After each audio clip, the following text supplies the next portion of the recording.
কবি জীবনানন্দ দাশের লেখা 20 বছর পরে।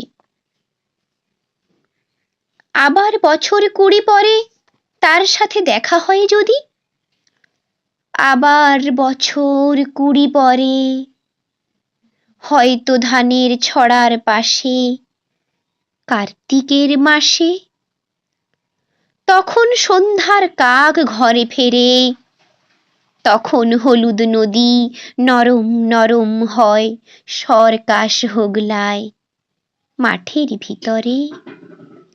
অথবা নাইকো ধান খেতে আর ব্যস্ততা নাইকো আর, হাঁসের নিড়ের থেকে খড়, পাখির নিড়ের থেকে খড় ছড়াতেছে। মনিয়ার ঘরে রাত, শীত আর শিশিরের জল। জীবন গিয়েছে চলে আমাদের 20 বছরের পার।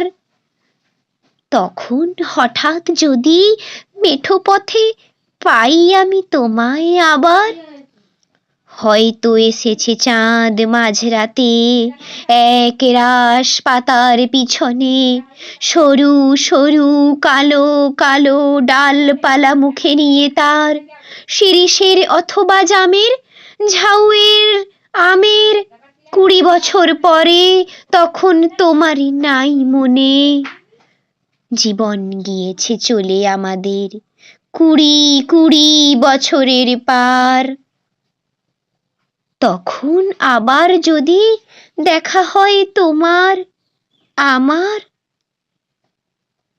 তখন হয়তো মাঠে হামাগুড়ি দিয়ে পেঁচা নামে, বাবলার গলির অন্ধকারে অসথের জানালার ফাঁকে কোথায় লুকাবে আপনাকে, চোখের পাতার মতো নেমে চুপি চুপি কোথায় চিলের ডানা থামে।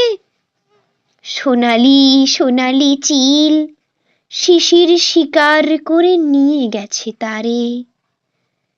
20 বছরের পরে সেই কুয়াশায় পাই যদি হঠাৎ তোমারে। নমস্কার।